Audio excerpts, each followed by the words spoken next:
আজি মই আপোনালোকক এখন হোটেল দেখুৱাব কৈছো গুৱাহাটীত নিৰ্মীয়মান শেষ হৈছে বনাই শেষ হৈছে এই হোটেলখন আপোনালোকে চিনি পাইছে নে এই হোটেলখনত KFC লিখা আছে দেখিছে নে আমাৰ পুৰণি যেটো এসেম্বলি গেট তাত আমাৰ যেটো মন্দিৰ আছে গণেশ মন্দিৰ সেই গণেশ মন্দিৰ পুৰা কাহিলিপাৰা পিনে না যাব গণেশ মন্দিৰ পুৰা হাতীগাঁও পিনে যাওতে 50 মিটাৰ আপুনি 50 মিটাৰ আগবাঢ়ি গলে MP বুক ষ্টলখন দেখিব MP বুক ষ্টলৰ লগতে লাগি থকা সেই KFC ফ্ৰেঞ্চাইজি এটা আছে তাৰ ওপৰত আৰু চাৰিমহলীয়া এখন বিখ্যাত আকাৰৰ 3 ষ্টাৰ যুক্ত 3 ষ্টাৰৰ এখন হোটেল নিৰ্মাণ কৰি থকা আছে হোটেলখনৰ নাম কৈলাশ ৰেসিডেন্সি কৈলাশ তেখেতৰ দেউতাকৰ নাম নহয় আপোনালোকে দেখুতে নিশ্চয় গম পাইছে যে এখন বহুত ডাঙৰ টাৱাৰৰ নিচিনা ওপৰলৈ থুজা গ্লাছৰ তাৰ নিৰ্মিত খুব ধুনীয়া এখন হোটেল মই কালি কোল্ড কফি এটাও খাই আহিছো তাতে জুলি ডেকা বৰুৱাৰ নামতে হয় মই আৰু বহুত বেছি কথা ক'ব নোৱাৰো কাৰণ প্ৰসেস চলি আছে যেনেকে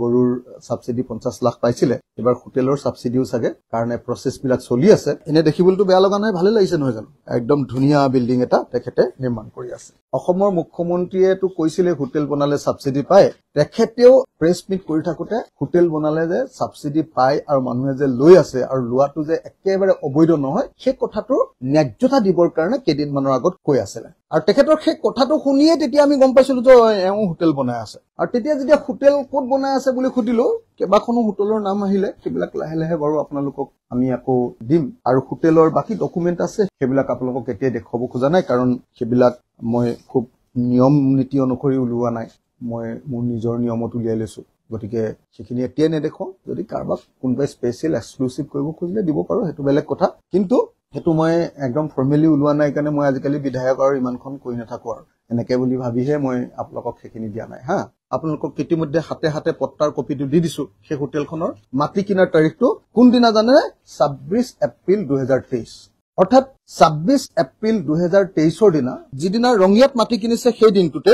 মন্ত্ৰী জয়ন্তমল্ল বৰুৱাই সেই দিনটোত মাটি কিনিছে তেখেতে ৰামেশ্বৰ তালুকদাৰ দেউতাকৰ নাম স্বৰ্গীয় নিধন তালুকদাৰ ৰামেশ্বৰ তালুকদাৰ অসমৰ এজন অতি কুখ্যাত মাটি দালাল বুলি আপোনালোকে নিশ্চয় জানে সকলোৱে সেই ৰামেশ্বৰ তালুকদাৰৰ পৰা প্ৰায় 3 কোঠাৰ মাটি কিনিছে জুলি ডেকা বৰুৱা বেকেটত জয়ন্তমল্ল বৰুৱা দুৰ্গা মন্দিৰ সানকুছি নলবাৰী পিন 781335 তেখেতে কিনিছে মাটিৰ শ্ৰেণী অকৃষি বস্তি হেতু আৰু একেবাৰে একদম প্ৰ সেলিকাৰ শ্ৰী নলিন চন্দ্ৰ বুঢ়াগোহাঁই আৰু শ্ৰীমতী পুণ্য গোহাঁইৰ সহলত শ্ৰী ৰামেশ্বৰ তালুকদাৰৰ নামত নামজাৰি কৰা হল নাটমণ্ডল পূৰ্ণ মহন্ত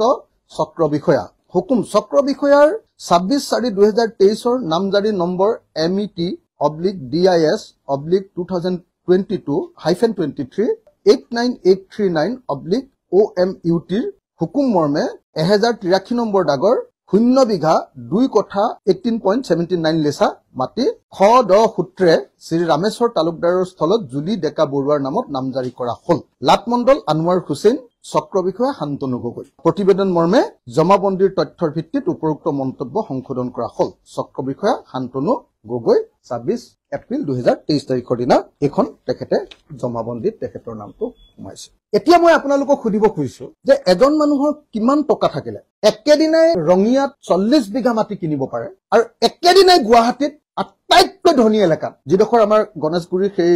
পাৰ্টটো আটাইতকৈ মানে চহকী পাৰ্টটো আৰু সেই পাৰ্টটোত মানে মাটিৰ কোনো মূল্য নাথাকে আপোনাৰ মুখত যিটো আহিব মালিকৰ সেইটো তাত মাটিৰ মূল্য এটা কথাত যদি কোনোবাই কয় যে নহয় 10 কোটি টকা তেতিয়াহলে 10 কোটি টকা তাতে এটো কোনেও নাজানে কিমান টকা গতিকে তেনেকুৱা 3 কোঠা মাটি একেদিনাৰ ভিতৰতে মন্ত্ৰী জয়ন্তমল্ল বৰুৱাই ক্ৰয় কৰিছে এজন মানুহে 75 বিঘা 3 কোঠা 16 লেচা মাটি একদম নামত কিনিছে পত্নীৰ নামত JMB একোৱা প্ৰাইভেট লিমিটেডৰ নামত 26 এপ্ৰিল 2023 তাৰিখে 39 বিঘা 3 কোঠা 16 লেচা মাটি কিনিলে ৰঙিয়া তাৰ পাছত আপোনাৰ 36 বিঘা মাটি কিনিলে তেজপুৰত দুইটা মিলিলে কিমান হল 75 বিঘা 3 কোঠা 16 লেচা 85 বিঘা মাটি নন কেডেষ্ট্ৰিয়েল চৰকাৰী মাটি ৰঙিয়াত দখল কৰিলে আৰু বাকিবিলাক হিচাপ মই দিয়া নাই কাৰণে সেইখিনি এতে কৈ নিদো আৰু মাটিবিলাকৰ হিচাপ মই দিম দেই আৰু আছে আকৌ দেই মাকৰ নামত বা পত্নীৰ নামত বা বেলেগ বেলেগ নামত হে আছে আৰু সেইবিলাক হিচাপ ভৱিষ্যতে হয়তো কেতিয়াবা দি থকা যাব আৰু আজিকালি লাজু লাগে এই সব কৰি থাকিবলৈ কিমান লাগি থাকিম একদম সেই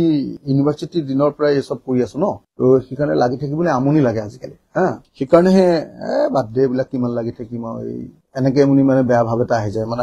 এতিয়ালৈকে আপোনালোকে 75 বিঘা প্লাস 85 বিঘা পালে তাৰ মানে 150 বিঘা আৰু 160 বিঘা পালে আপোনালোকে তাৰ পাছত আজি টাউনৰ গুৱাহাটী চিটিৰ এইটো মাটি দেখুৱালো মই যে গুৱাহাটীত তেখেতে একেই 26 এপ্ৰিল তাৰিখৰ দিনা যিদিনা ৰঙিয়াত মাটি কিনিছিলে 40 বিঘা মাটি সেই একেই দিনা তেখেতে দিছপুৰ ৰাজহ চক্ৰৰ অধীনৰ জতিয়া ৰাজহ গাঁৱত একদম এড্ৰেছটো যদি মই গায়ে দিওঁ মানে মই খুব ভালকে এইটা গাই দিব খোজা নাছিলো কাৰণ পিছত মই ডকুমেন্ট বিলাক ক'ৰ পৰা লৈছো গম পাই যাব 5টা floor 5 floors entire building hotel Kailash residency RP Road, Ganeshguri, behind MLA Hostel, Ganeshguri, Guwahati, Kamrup, Metropolitan, Assam 781006. Trade name Hotel Koilash Residency. Julie Deka Borua. মানে তেখেতে কৈছিলে যে বিজেপি অহাৰ পাছত বিজেপিত জয়েন কৰাৰ পাছত তেখেতসকল সত্য আৰু সুন্দৰ হৈ গল তেখেতসকলে কেলেংকাৰী নকৰা হৈ গল এতিয়া বিজেপিলে অহাৰ পাছত 160 বিঘা মাটিৰ মই তথ্য আপোনালোকক দি দিলো তাৰে 75 বিঘা মানে 75 না 76 76 হ'ব আৰু এটো আহৈ কথাতকে বেছি যেতিয়া তিনি কথা এটো